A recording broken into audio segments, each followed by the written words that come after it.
Dan kalau ISG itu turun, buat saya juga wajar juga. Misalkan besok turun tuh wajar, masih wajar. Pertanyaannya adalah turun itu kemudian kita menjadi panik atau kita menjadi melihat itu sebagai suatu kesempatan begitu ya untuk kita akumulasi. Contohnya kemarin yang belum punya PTPP, nah gitu ya, atau yang belum punya BRI, pasti gue yakin hari ini pinginnya adalah, wah tahu gitu 2 minggu yang lalu ikutin nih eh, IG live-nya bareng si investor muda, ya nggak bro? Ya kan? Yoi. Nah, kalau sudah seperti itu, berarti kan turun menjadi suatu kesempatan. Berbeda dengan yang udah punya posisi tapi nggak mau take profit. Nah, kalau nggak punya posisi tapi nggak mau take profit, udah punya posisi tapi nggak mau take profit, itu artinya Anda investor dan nggak apa-apa, biarkan saja karena memang Anda harus invest. Sama seperti beli rumah. Beli rumah itu, ini sambil kita santai ya untuk membahasnya ya. Iya. Gue tuh ingat, di tahun 2000, nah ini yang gue punya temen yang teknikal banget bro Wafi. Dia itu pakai Elliott Wave Hmm. waktu itu. Gue bilang gini ke dia, Hmm. gue nemu rumah murah, gue bilang gitu kan. Murahnya seberapa, dia bilang gitu. Tunggu aja, ini rumah udah digoreng terus gitu. Waktu itu tahun 2010 bro, 2010, 2011. Udah digoreng terus, nanti ini akan puncak, habis itu ada koreksi 50% atau 68% di Fibonacci retracement-nya, habis itu baru rebound lagi. Nah, di situ waktu koreksi 50% atau 68% itu beli. Atau 62%, gitu ya, kurang lebih begitulah. Ya. Di Fibonacci retracement-nya itu belinya di sana. Guys, percaya nggak percaya ya, logiknya dia tuh bener, karena udah terbang tinggi. Dan dia nggak salah, habis itu harga rumahnya secara umum ya, percaya nggak percaya, harga rumah tuh turunnya juga ternyata ada Fibonacci retracement-nya juga. Tapi nggak sampai ke level 50% sih, cuma yang 38%. Boleh dicek, karena gue punya datanya. Tapi yang gue bertanya di dalam hati dan itu gue pegang, itu gue berkata begini, oke, nanti turun 38% atau 50% ataupun 60% begitu ya dari Fibonacci retracement-nya, bukan dari harga tertingginya, bukan ya, beda ya. Terbang sampai berapa, ada koreksinya itu 38% misalkan koreksinya. Nah, kalau gue mengikuti temen gue punya advice, maka waktu itu gue nggak bakal beli rumah. Guys, yang terjadi adalah memang harga tuh naik lagi itu masih itu.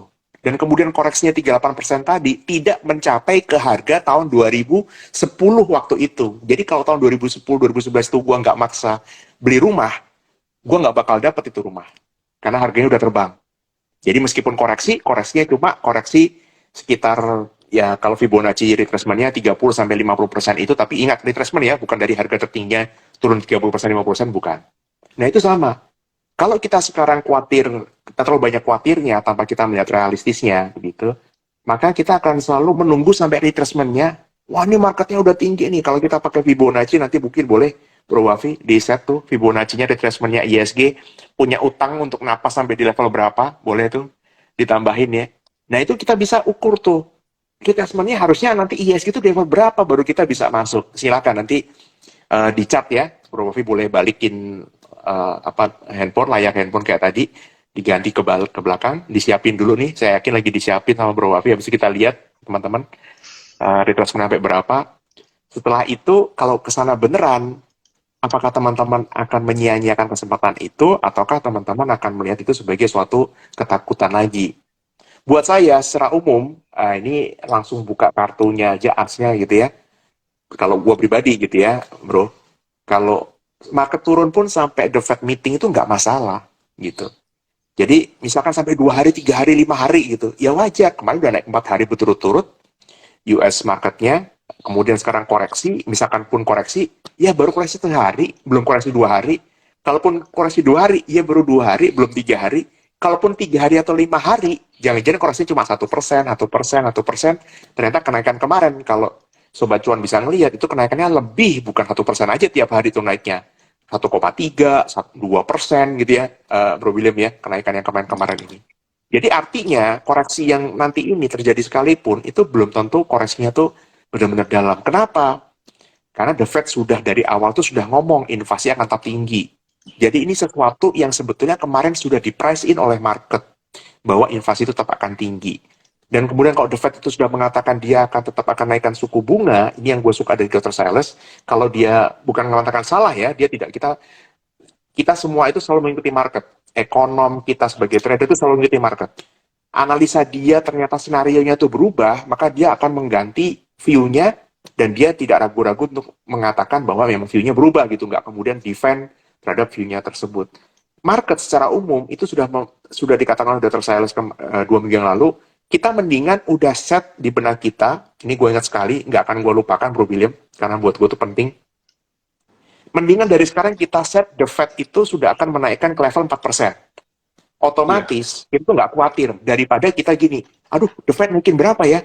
3,75. Aduh the Fed naikin berapa ya? 4%. Aduh nih masih dinaikin terus nih, jangan-jangan, dan seterusnya itu kita khawatir terus. Mendingan Hmm. kita set dari sekarang the Fed akan di level 4%.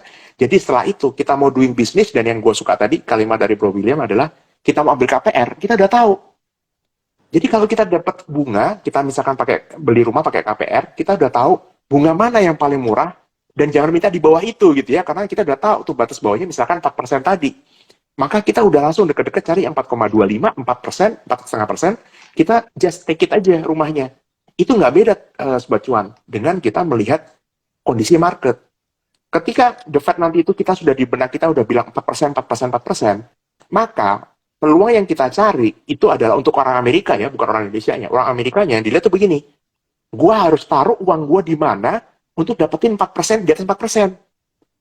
Nah, gua akan diamkan ini dulu, kalimat ini menjadi kalimat penting buat gua.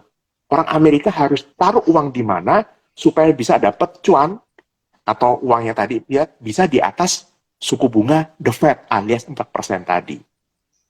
Gue berhenti dulu di situ, gue serahkan ke Bro William sama ke Bro Wafi dulu. Terutama untuk chatnya ke Bro Wafi. Silakan guys. Nah, kalau misalkan benar sih, kalau pertanyaannya di mana orang luar sana, orang Amerika mendapat return yang lebih daripada 4%, dikala mungkin mereka kalau taruh di bonds juga mereka nggak dapat 4%, atau mereka kalau mau kalian inflasi sekitaran 8%, di mana mereka harus taruh di stock market pun, di equity juga itu, di equity stock market US juga itu nggak memungkinkan. Salah satunya yang memungkinkan yang year to date masih positif adalah di negara-negara yang sebetulnya punya komoditi. Kayak MSCI Brasil, MSCI India, dan Indonesia salah satu yang positif kan di antara equity market yang lainnya gitu. Tapi yang mungkin jadi pertimbangan nanti currency risk ya bagi para investor-investor luar. Tapi yang sebenarnya yang ini sih yang gue sempat lihat juga ya dari USD IDR ya. Kalau misalkan USD IDR tiba-tiba IDR kita itu menguat, rasanya inflow ke equity market bakalan besar lagi gitu.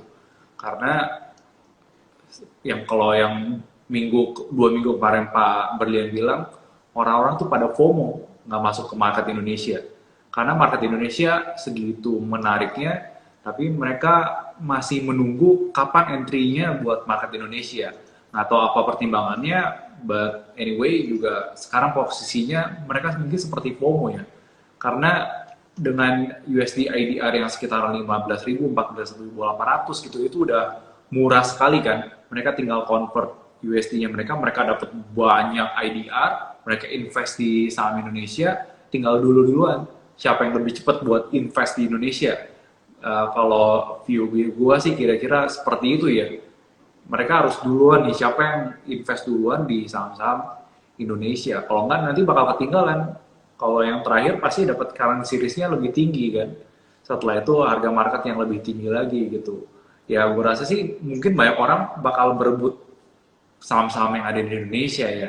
Seperti itu. Dan kalau misalkan USD IDR itu melemah, IDR yang menguat, IDR kita menguat, perusahaan-perusahaan yang punya hutang dalam USD, nah itu akan sangat diuntungkan. Perusahaan yang punya hutangnya besar, itu juga kalau nggak salah BSD itu punya forex loss yang tahun ini cukup besar. Nah itu mungkin bisa diuntungkan juga dengan USD IDR yang akan menguat. Jadi harga sekitaran 950, 970 itu adalah harga asumsi di mana BSDE, contohnya ya BSDE mengalami forex loss yang cukup besar gitu. Once USD IDR itu USD IDR melemah, IDR kita menguat, salah satu katalis yang positif sih sebetulnya buat perusahaan-perusahaan tersebut gitu. Apalagi yang punya exposure besar di hutang gitu ya, seperti konstruksi itu kan besar sekali. Jadi kalau kenaikan suku bunga yang cukup signifikan itu juga mempengaruhi, apalagi USD IDR itu juga cukup mempengaruhi ya kalau menurut view gua sih kira-kira kayak gitu. Gimana menurut Bro Wafi? Ya, sebenarnya dari data year to date inline sih ya dengan hipotesisnya dari Bro William itu ya. Karena kalau kita lihat ya itu tadi kan data year to date yang sempat gue kasih juga kan asing itu di pasar reguler. Ini ngomongin pasar reguler aja ya. Dari year to date itu udah 67 triliun. 2 minggu terakhir mungkin 2 triliunan net buy. Jadi appetite asing ini sebenarnya di tahun ini cukup bagus dan itu juga kelihatan sebenarnya dari performance. Barusan ngecek performance kita bandingin performance IHSG kita dengan beberapa indeks lainnya yang udah di normalize ya. Kita mata uangnya udah diganti ke USD semua ya. Year to date IHSG kita tuh masih one of the best ya. Itu masih plus year to date itu masih plus 6,8%. Jadi positif nih. Yang kita kalah tuh cuman dari Brazil justru ya. Brazil itu year to date plus 16%.